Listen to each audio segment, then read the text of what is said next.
Bonjour Simoaz. Merci d'être avec nous pour ce nouvel épisode du Point Hebdo de Réalité. Donc vous avez été reçu par le chef du gouvernement désigné, Hichem El Meshishi. Quelles ont été les propositions que vous avez formulées, Simoaz? Effectivement, j'ai eu l'honneur d'être reçu par monsieur le chef du gouvernement désigné, c'est Hichem El Meshishi, et nous avons surtout discuté, échangé sur tout ce qui se rapporte à la situation économique et financière du pays. J'ai trouvé c'est Hichem très conscient, très sensible par rapport au dossier économique et très, je dirais, aux aguets de tout ce qui se rapporte à ces questions, à ces problématiques économiques, et surtout,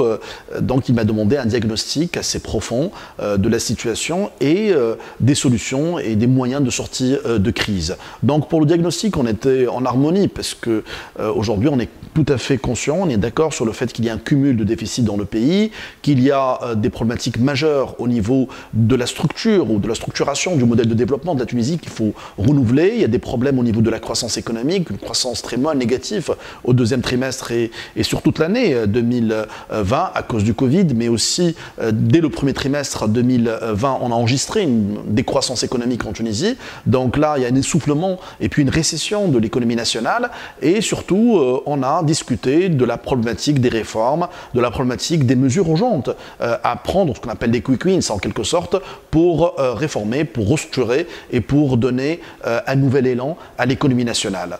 Donc, moi j'étais très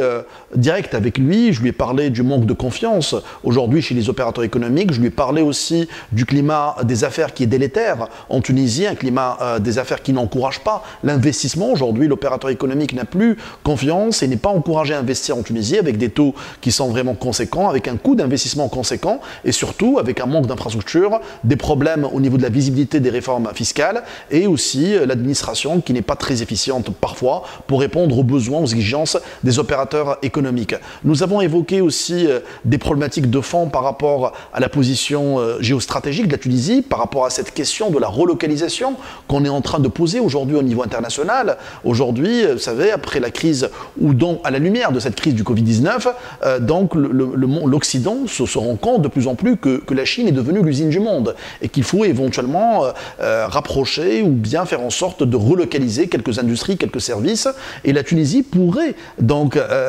comment dire, s'imbriquer dans cette brèche et puis essayer de jouer ce rôle et de se rapprocher de ces pays-là tout en étant dans une approche de co-développement entre le nord et le sud et puis d'essayer de développer des industries qui peuvent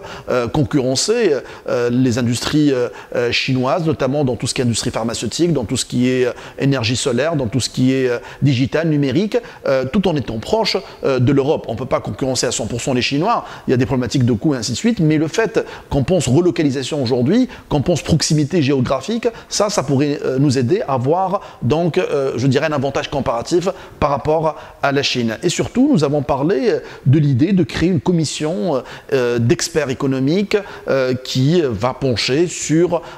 donc ces questions prioritaires de la vie économique et financière, mais surtout qui va travailler sur un plan de sauvetage et de relance de l'économie nationale. En parlant de cette commission d'experts économiques, Simoaz, qu'est-ce que vous pouvez nous dire là-dessus? Peut-on s'attendre à quelque chose qui ressemblerait à la commission Blanchard-Tirole en France? Oui, tout à fait. On pourrait faire un benchmark international dans les pays aujourd'hui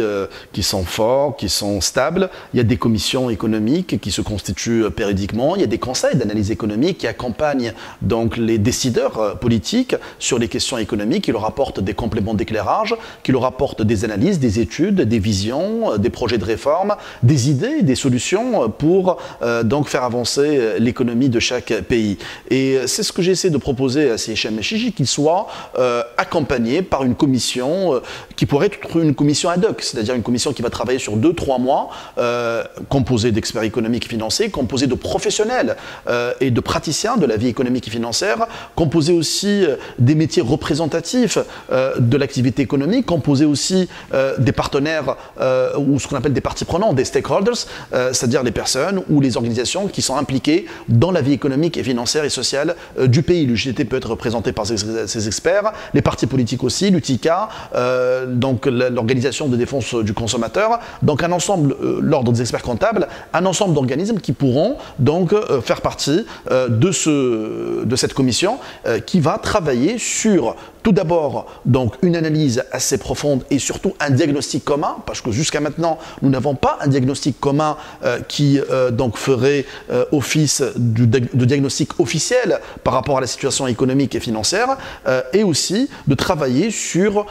les réformes, sur la manière de conduire ces réformes, sur les priorités en termes de réformes, sur la gouvernance des réformes et sur la portée de chaque réforme. Et aussi, cette commission sera appelée à proposer, à donner au chef du gouvernement un plan de sauvetage de relance en bonne et due forme qui pourrait émaner des différentes visions, des différents points de vue à travers une approche bottom-up qui va impliquer l'ensemble des parties prenantes et qui pourrait faire aboutir donc les travaux de cette commission qui en quelque sorte vont la conduire à un travail sur un document, sur, je dirais, un plan de travail, un plan d'action qui pourrait aider ce gouvernement à conduire économiquement et financièrement le pays. Merci pour toutes ces précisions, Simoise.